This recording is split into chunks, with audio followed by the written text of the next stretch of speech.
Hello, hello, hello, hello, mga ka-stroke. Good morning, good morning, good morning. Eto, tayo'y nagbabalik, nagbablog ulit tayo. At sana ay suportahan nyo palagi at sa mga bagong dumaan at napadaan sa aking bahay. Click lang niyo po ang subscribe and notification bell para updated kayo lagi sa aking vlog. Pero ngayon lang po ulit ako nag-vlog. Siyempre medyo natagalan din tayo dahil nag-iba ang ating tanawin at saka mga nag-exercise natin nag-iba na. Ito na tayo sa aming sitio kung saan dito ako lumaki. Dito rin po ako nagkaisip hanggang sa magbinata. Dito po ako. Yan.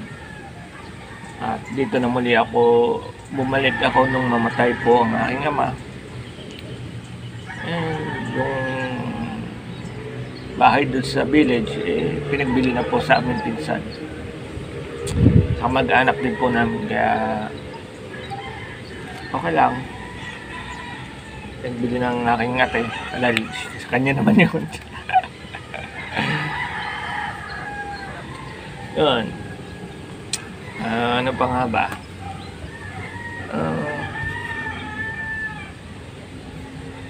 Nagtagal din po tayo na hindi tayo nagpapahilot dahil meron tayong may nawala, pero in-apply po natin ulit. At yun ay pagbalik natin pagkatapos ng aking intro.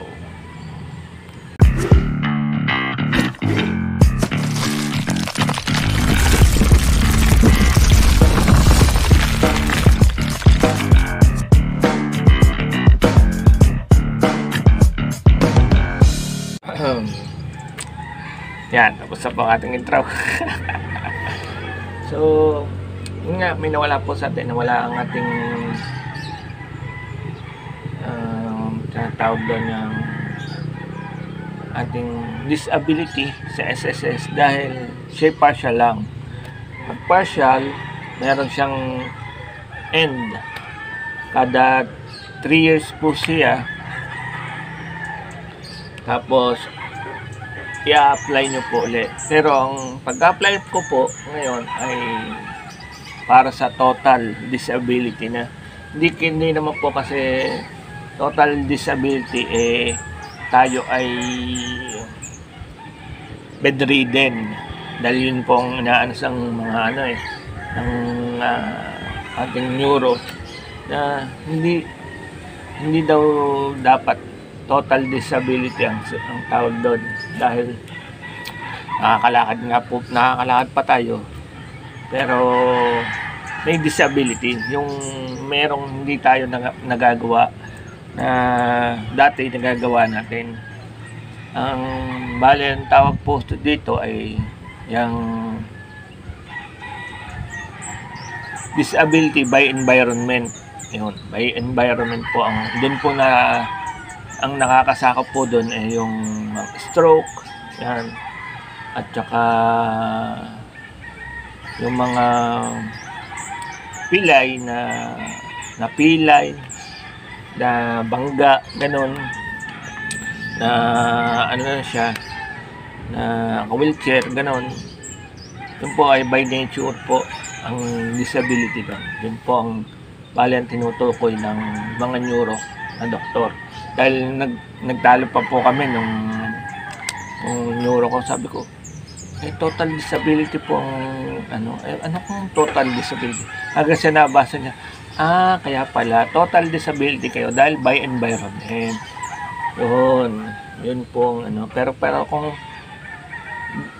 total disability ang check niya dahil ako ay hindi pa naman po ako bedridden, doon po nagkakatalo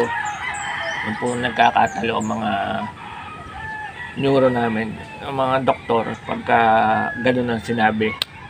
Siyempre, ang alam nila, pag total disability, wala. Yung gulay ka na, yung nakahiga ka lang, talagang wala ka lang magagawa, ganoon.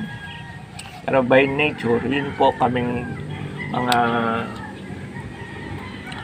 stroke, katulad ko. Kaya, siyempre, may doktor din naman po sa SSS, kanilang ano po to, kanilang examine din po ako para po para makita nila kung hanggang saan ang aking pagka-disability. Nakita nila na siyempre hindi tayo makasulat dahil right hand po ang ang aking affected. Hindi rin tayo kung saan makapagbuhat ng mabibigat, katulad hanggang lang po, hanggang 6 kilos ang kaya ko. Pagka 8 to 9, 10 kilos, hindi pa kaya. Sinusubukan po yung pagpakakoy ng dadumbbell. Pero at least may nabubuhat na siya. Yung 6 kilos meron ng nakakaya. Kaya masasabi kong okay na tayo at medyo may pagbabago. At doon nga po na examine tayo ng doktor ng SSS, pinasana na po ako sa total disability. Pero yun po ay ipoproseso pa po sa Manila, kung saan ang main ng ating SSS doon po manggagaling, pero under process pa po nakalagay doon. Pero sa pag-examine sa atin, kung saan piniti tayo ng doktor nila, pasado naman po tayo sa total disability. Yun pa po ang hinihintay ko. At pag nakakamit na po natin at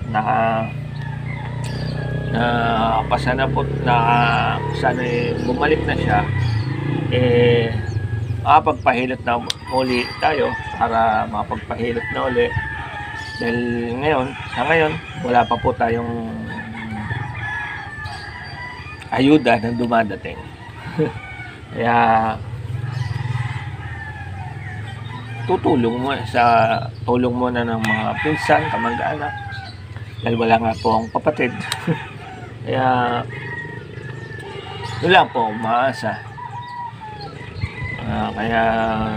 Pero pag po meron na tayong yung pension, iba-iba na. Sana medyo makakahinga na po tayo. Dahil meron na po tayong panggastos sa mga dapat nating gastusin.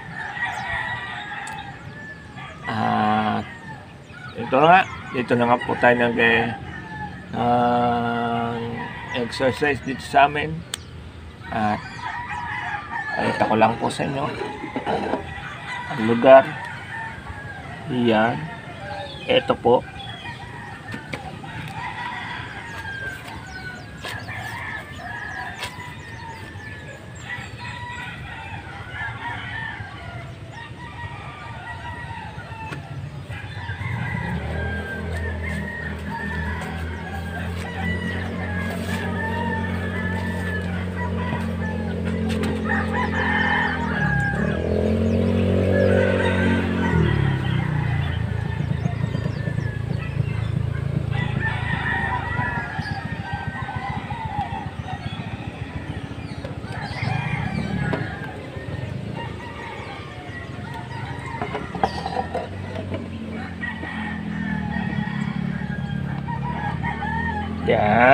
Yan po kapaligiran ko dito. At ang oras po natin ay 6 o'clock in the morning. Yan, dito po ako lagi nag-exercise. Pero malapad naman po ito. Kaya dito po ako nagwa-walking Sa baba din po ako, doon po sa mismong pinakakalsada nito. Yan, kami po ay puro magpipinsan dito. Pero may mga dating na po, kaya marami na rin mga dating, pero halos karamihan po ay magpipinsan po kami. Ang nasa baba po namin ay mga pinsan ko, mga tiyahin ko. Dito sa mga sa likod namin ay pinsan ko din po. Ayan. Kaya napapaligiran po ako ng aking mga pinsan, kaya in case na magkaroon tayo ng problema, madali po tayo makakahingi ng tulong. So, yun na nga lang mga ka-stroke, ito na nga po ang ating ginagawa. Tabayan po natin, at sa pag dumating ng ating SSS, sasabihin ko po sa inyo kung paano po. Hindi, mag-message lang po kayo sa comment section kung anong ginawa ko, kung anong mga pinagkukuha ko sa SSS para makapag-apply ng total disability. At kung masasagot ko naman, willing po ako sumagot. So yun lang po mga ka-stroke, at ako po yung exercise muna at magwo-walking, medyo magpapapawis. At hindi nga po tayo nakapagpapawis dahil dumaan ang bagyo, mulan.